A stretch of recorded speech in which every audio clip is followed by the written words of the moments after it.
Hi guys, Pastor Larry again. Today I want to talk to you about fighting for your family. This is part 4 in the series. Actually, 3 things I'm going to mention to you today. Before we're done, you're going to understand some things about what really destroys most marriages and why if you give up, you haven't got a chance. Point 1 is I want you to look for the positives.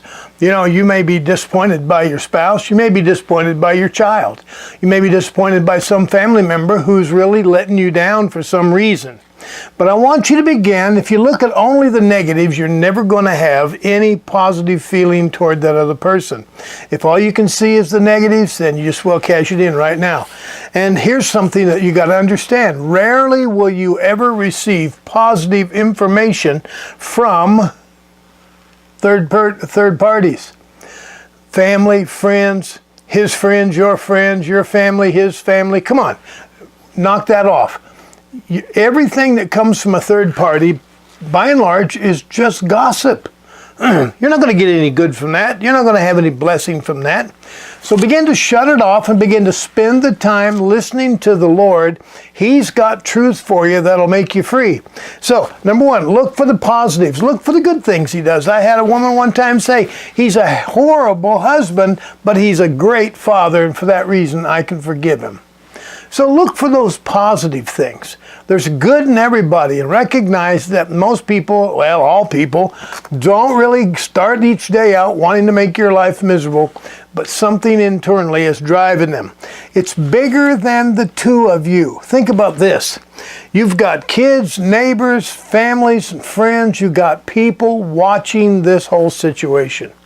What most people in the world are accustomed to today is just seeing 2 people cash it in. Well, it didn't work, so let's get a divorce. What a waste, especially if you've got children by this marriage. You're destroying the kids.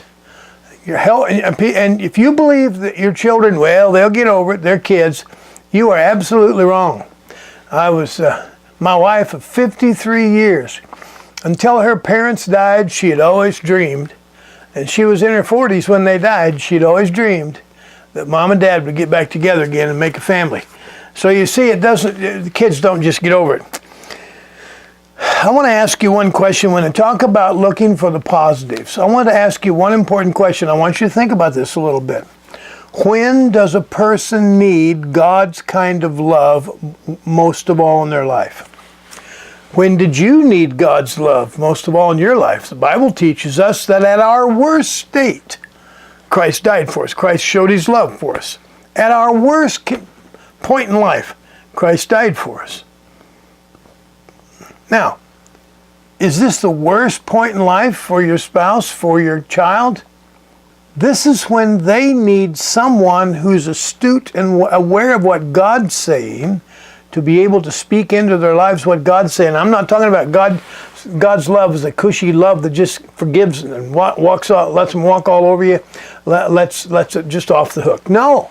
Some of the most wonderful things I've seen in helping people get their lives straightened out are these spouses that will hold the other spouse or hold the child accountable.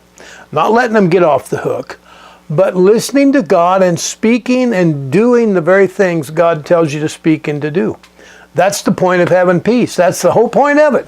In the stresses and struggles of life, we can have peace enough to hear from God and to respond to God. So, people are watching. It's bigger than the two of you. What they need to see is what God is actively doing in your life.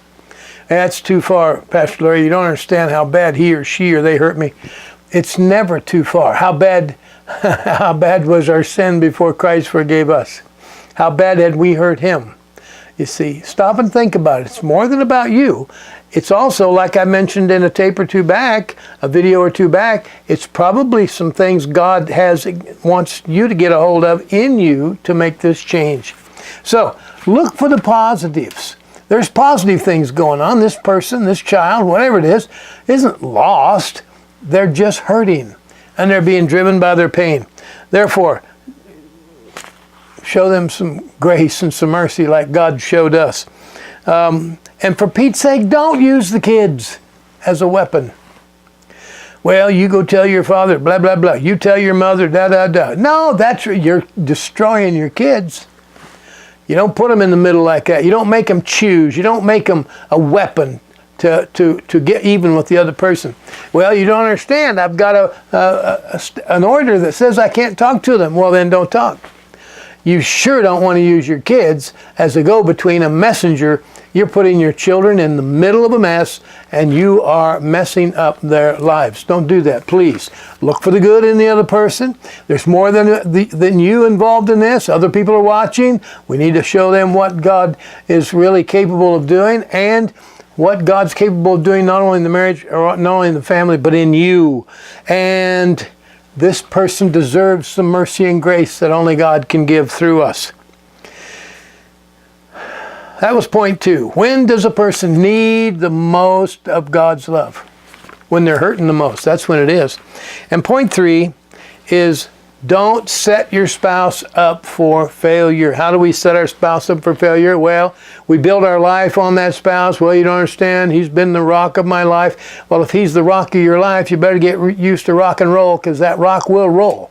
There's only one rock that don't roll, and that's Jesus, God. He's the only sustaining force. He's the only solid force we can build our life on. If you've built your life on this spouse, if you've built your life on the future of this child, you're setting that child, you're setting your spouse up for failure, and you're going to fail, and great will be the fall.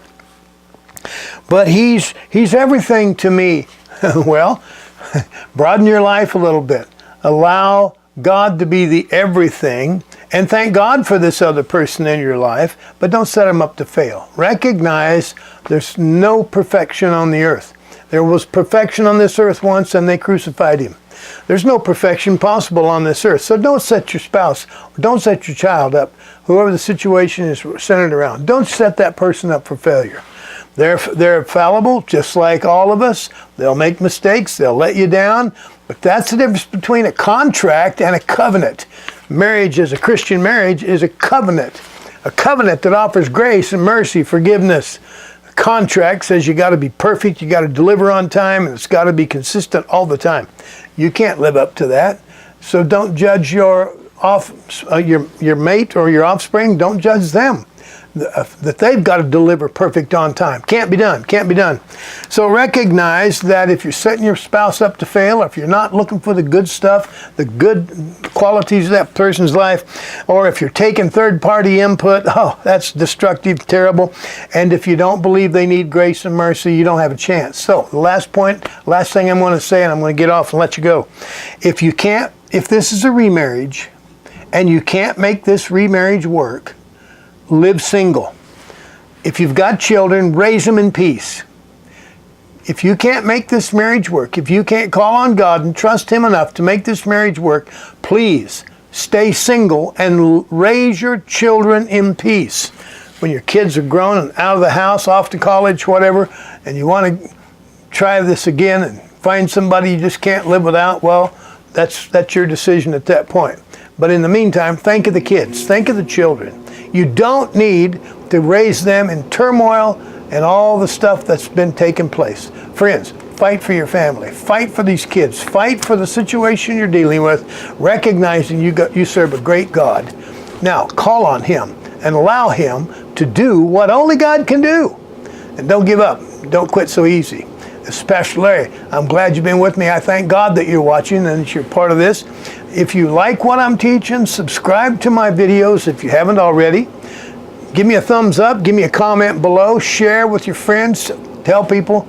And go out to my website, larrylowe.com. You'll find a lot more teachings and material that might help you, will help you if you put it to work. Live in perfect peace. God bless you, friends. Until next week, keep the faith and keep a smile on your face. Bless you.